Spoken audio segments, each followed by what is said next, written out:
नमस्कार, मैं हूं पवन त्यागी। मुस्लिम महिलाओं को लेकर सुप्रीम कोर्ट के एक फैसले से पूरे देश में हलचल मची हुई है और इस मामले में जहां उलेमा मौलाना बौखलाए हुए हैं, वहीं देश की विपक्षी पार्टियों को समझ नहीं आ रहा कि वो करें तो क्या करें।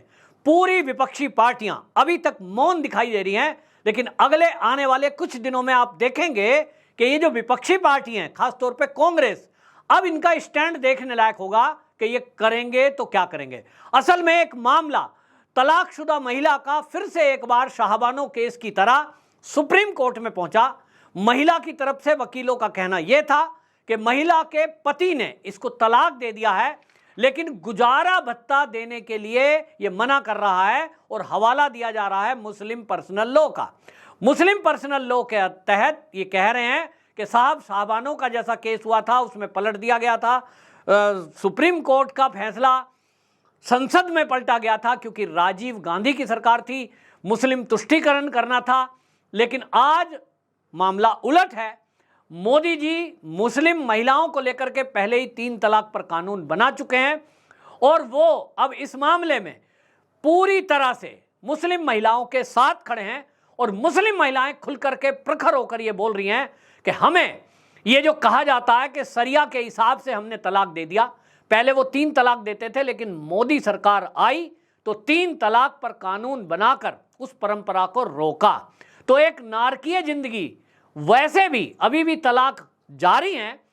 3 तलाक तलाक तलाक बोलकर एक झटके में 1 मिनट के अंदर के बजाय अब वो 3 महीने में 3 टुकड़े में हो रहा है, लेकिन तलाक की पोजीशन अभी भी नहीं रुकी है। क्योंकि जो मुस्लिम पुरुष हैं, इनको लगता है कि हमारे ऊपर तो ये लॉ कानून, हमारे देश का संविधान लागू होता ही नहीं है और हम तो अपने सरिया कानून से चलेंगे। और इसी तरह उलेमा बोल भी रहे हैं। उलेमा मौलाना मदनी जो हैं, वो ये बोल रहे हैं अभी भी कि ये हमारे पर्सनल लॉ में दखल अंदाजी है, हम इस दखल अंदाजी को अभी रीड कर रहे हैं और हम इसे सहन नहीं करेंगे। आप सोचिए, इस देश में समान नागरिक संहिता, इसको लेकर के लंबे समय से मांग चल रही है कि संविधान की दुहाई देने वाला ये पूरा विपक्ष, आप देखें, देश ने ऐसी तस्वीर पहली बार देखी कि कोई सांसद संसद के अंदर लोकसभा में सदस्यता की शपथ ले रहा हो और हाथ में संविधान ले रहा हो। ये काम किसने किया? ये काम कांग्रेस के सभी सांसदों ने किया, राहुल गांधी के कहने पे किया, समाजवादी पार्टियों ने किया, टीएमसी के नेताओं ने किया, वामपंथियों ने किया और सबके सब क्या कह रहे थे? मोदी संविधान को हटा देगा, मोदी संविधान को बदल देगा और इसलिए हम संविधान की रक्षा के लिए आए हैं, हम शपथ लेते हैं, जय संविधान कर रहे हैं। अब देखने की बात यह होगी कि ये जो जय संविधान और संविधान की शपथ लेने वाले लोग, जो ये हाथ में भी संविधान ले रहे थे, शपथ तो संविधान की है, लेकिन अब देखने की बात यह होगी कि अब जब हमारे देश के कानून के तहत सीआरपीसी की धारा 125 ये कहती है, बाबा साहब भीमराव अंबेडकर जी का बनाया हुआ कानून है, उसमें यह कहती है ये धारा कि कोई भी पति अपनी पत्नी को यदि तलाक देता है, वो हिंदू हो या मुसलमान, पत्नी तो पत्नी है, स्त्री तो स्त्री है, तलाक दें, यह आपकी कानूनी छूट हो सकती है। मुस्लिमों को सरिया के हिसाब से, मुस्लिम पर्सनल लॉ के हिसाब से यह छूट है कि आप 4 विवाह कर सकते हैं, इसमें तो कोई दखलंदाजी नहीं है। लेकिन सीआरपीसी की धारा 125 ये कह रही है, कोई भी पति अपनी पत्नी को यदि तलाक देता है और पत्नी जीविका का कोई उसके पास साधन नहीं है, कंडीशन है उसमें, नौकरी वाली है उसको नहीं देना, लेकिन जीविका का किसी के पास साधन नहीं है, तब पति को गुजारा भत्ता देना होगा। आप कह रहे हो जी हमारे ऊपर तो ये कानून देश का लागू नहीं होता, तब पूरी विपक्षी पार्टी इस पर फंसी हुई है, फंस गई हैं। अब ये पूछा जाए उनसे कि आप संविधान की शपथ ले रहे थे, तो अब आप पहले बताइए कि ये जो मौलाना है, ये सब लोग अब बोल रहे हैं, उलेमा, इनको समझाओ कि देश के संविधान के हिसाब से देश चलेगा या आपके सरिया के हिसाब से चलेगा। और अगर अब मुद्दा उठेगा तो अब यह भी बात उठेगी जो संसद में उठी थी कि ये जो संविधान की दुहाई देने वाला विपक्ष है, कांग्रेस खास तौर पे, उनसे पूछा जाए कि मुस्लिम महिलाओं का केस जब 1986 में वो सुप्रीम कोर्ट तक पहुंचा था, तब आपने इस सुप्रीम कोर्ट के फैसले को क्यों बदला था? महिलाओं की स्थिति दूभर हो जाए, नारकीय जिंदगी हो जाए, ये आप चाहते थे। और आज की डेट में अब ये मुद्दा दोबारा से उठा है। उस जमाने में तो समझ लीजिए मीडिया को जो कह दिया जाता था वही होता था, कोई इनके खिलाफ बोलने वाला नहीं था। लेकिन आज सोशल मीडिया का जमाना है, मुस्लिम महिलाएं खुल करके मीडिया सोशल मीडिया पर बोल रही हैं।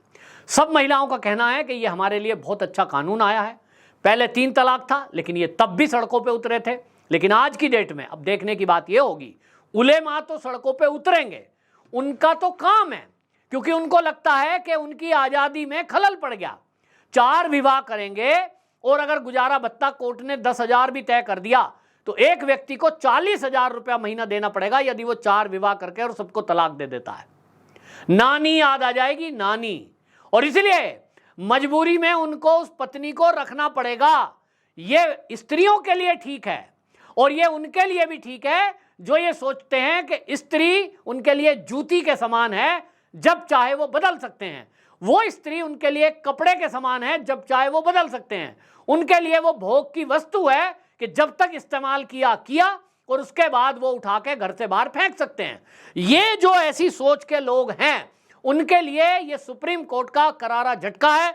और आपको बता दूं कि जस्टिस नागरत्ता और जस्टिस जॉर्ज मसी दोनों ने ये बता दिया कि आप अपना मुस्लिम पर्सनल लॉ की बात करें, वो ठीक है, आप तलाक दीजिए, आप विवाह किस विधि से करते हैं हम कोई उस पर टिप्पणी नहीं कर रहे, आप तलाक किस विधि से दे रहे हैं इस पर भी हमारी टिप्पणी नहीं है।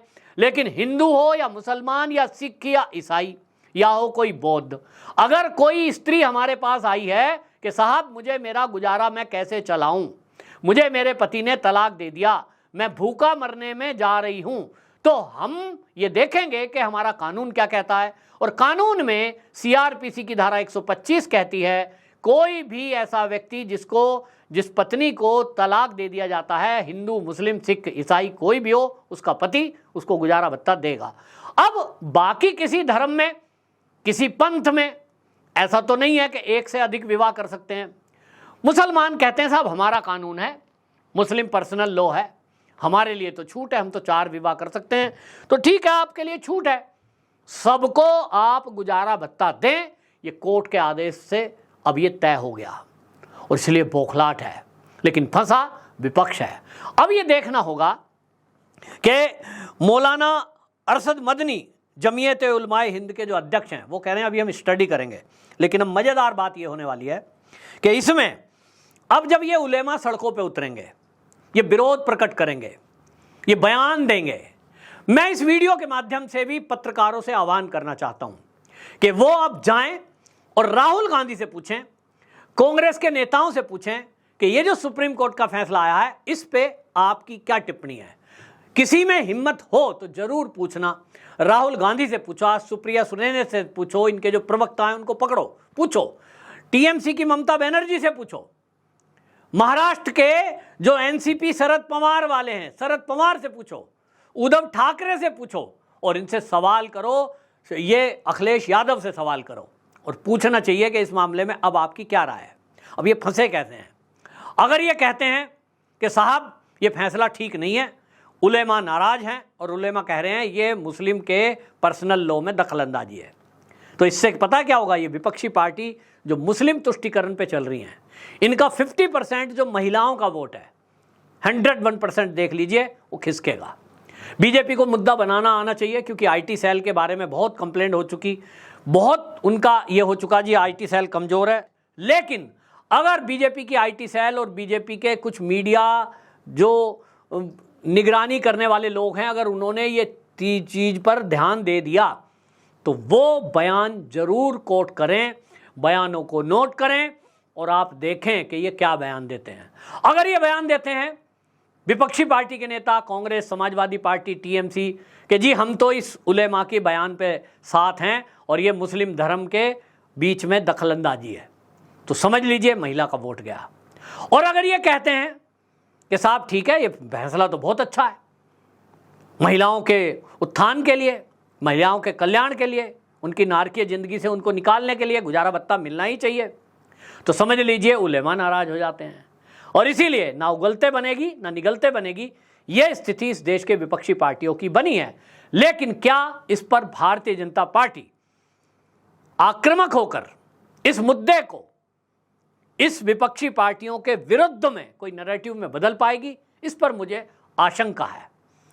यह आशंका शब्द इस्तेमाल कर रहा हूं क्योंकि जब जब भारतीय जनता पार्टी को अग्रेसिव होकर विपक्ष की पार्टियों पर हमला करने का अवसर मिलता है, मैं देख रहा हूं कि वो कहीं ना कहीं चूक जाती है।